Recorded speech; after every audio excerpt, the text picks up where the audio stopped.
Hey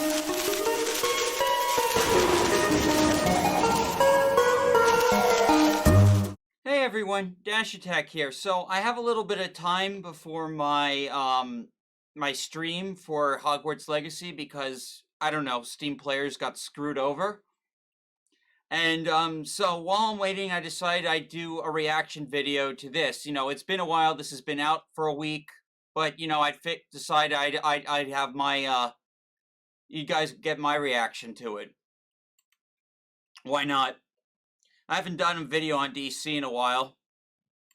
Hey everybody, I'm James Gunn. I'm the co-CEO of DC Studios. So as many of you know, DC has been disconnected in film and television for a long time. And it's one of, our jobs, mine and Peter's, is to come in and make sure the DCEU is connected in film, television, gaming, and animation. That the characters are consistent, played by the same actors, and it works within one story. And if something is outside of that, like Matt Reeves' Batman or Todd Phillips' Joker or Teen Titans Go, that it is clearly labeled as DC Elseworlds.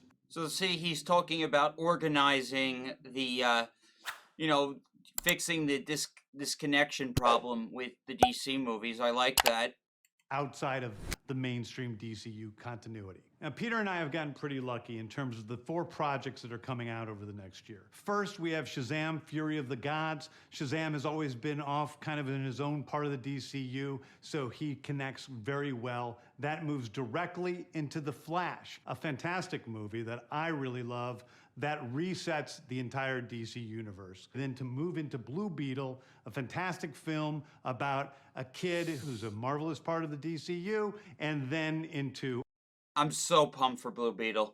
Aquaman 2, which leads directly into our next few projects, which I'm going to tell you about now. So, Peter and I, along with a group of very talented writers, have started to map out an 8 to 10 year plan of what DC Studios will be in film, television, and gaming. This first chapter is called Gods and Monsters. Now, what I'm about to tell you, is a part of the first chapter. It's not the entire first chapter.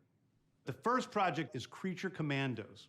Creature Commandos is that the Weasel from Suicide Squad? Is an animated series. I've written all the episodes. Something we're going to do that's a little bit different at DC is we're going to have characters move into animation, out of animation, usually having the same actor play their voice as who plays them in live action. The next project up is Waller. This is a story of Amanda Waller, played by Viola Davis. Viola Davis is going to team up with members of Team Peacemaker, and this is a story that's been created by Crystal Henry, who did Watchmen, and Jeremy Carver, who created the Doom Patrol. It is a fantastic story. Oh, the guy who did Watchmen, like the Watchmen TV series? Meh. That's out of this world, and I can't wait for people to see it. Okay, next up is the big one, the true beginning of the DCU. This is called Superman Legacy. This is being written by me. I'm in the middle of it. I'm having a great time doing it. And Superman will be released into theaters July 11th, 2025. Okay, the next thing is a big premiere HBO television series called Lanterns. This is a story of a couple of Green Lanterns, John Stewart and Hal Jordan, and we have a few other Lanterns peppered in there, but this is really a terrestrial-based TV show, which is almost like True Detective with a couple of Green Lanterns who are space cops. 2 Green Lanterns show, HBO? Yes, I'm for it. Watching over Precinct Earth. In it, they discover a terrifying mystery that ties into our larger story of the DCU. Next is a big movie called The Authority. The Authority is a passion project of mine. It's based on the marvelous Wildstorm characters we are now bringing into the DCU. Never heard of these people.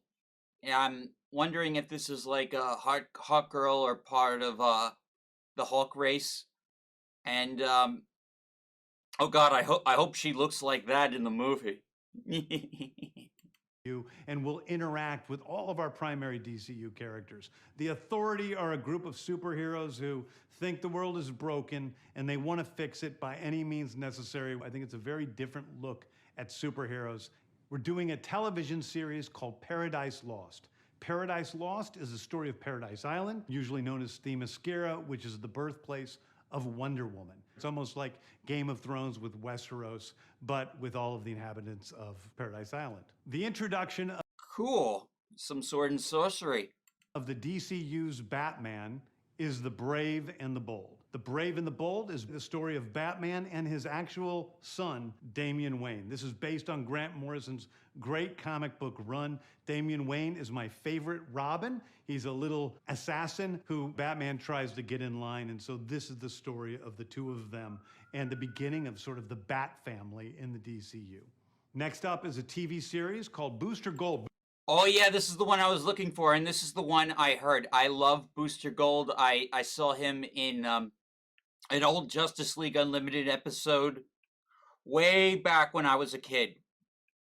I think he's a cool character. I think he'd work well with Gunn. Booster Gold is one of comics' really popular cult heroes. He is a fascinating guy. He's a loser from the future who uses future technology to come back to present day and become a superhero so that people will love him. It is basically the superhero story of imposter syndrome on an HBO Max series. One of my favorite comic book series from last year was Tom King's run on Supergirl, Woman of Tomorrow. And so we're going to turn that into a big science fiction epic film. Now, Superman is a guy who was sent to Earth and raised by loving parents, whereas Supergirl in this story, she is a character who was raised on a chunk of Krypton. She watched everybody around her perish in some terrible way, so she's a much more jaded character. And that brings me to Swamp Thing, the last thing we're going to talk about, a very dark horror story in the origins of the monster who is Swamp.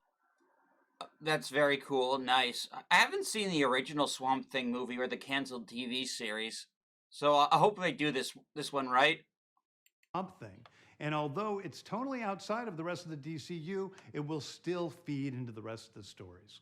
Anyway, those are the stories that I can tell you about right now. I've loved the DC characters since I was a child. They're incredibly important to me. I knew that this was a once-in-a-lifetime opportunity to do something very different. One of the things that's very important for me in all of these movies and TV series is that the director's vision and the vision of the writers and all of the creators is unique and something special. Storytelling is always king. That's all that matters to us. And I want to be true to those stories. I want to be true to you guys and really give you something different than you've ever seen before. Anyway, thank you, everybody. I appreciate you watching. I hope this was exciting for you because it's really exciting for me. And I can't wait to start to dive into these stories with you guys on this grand adventure. Thank you so much. Okay, hey, everybody. So that was my let me see what I think are my personal favorites. What I'm most interested. The Green Lantern thing. I want to see this. Booster Gold. And then that last thing. What was that last thing he was talking about? Oh yeah, Swamp Thing. Yeah, I definitely want to see Swamp Thing. This could be interesting. The next thing probably would be like the Batman stuff. I don't know, these guys seem all right. Not ultra crazy, but this is what they're going to start with. Wondering the story about that looks like a World War II soldier. Anyway, that was my reaction to James Gunn's DC announcement. Let me guys know what you think about James Gunn's DC plans in the comments below. Thank you all for watching. Please remember to like and subscribe, and I'll see you all next time.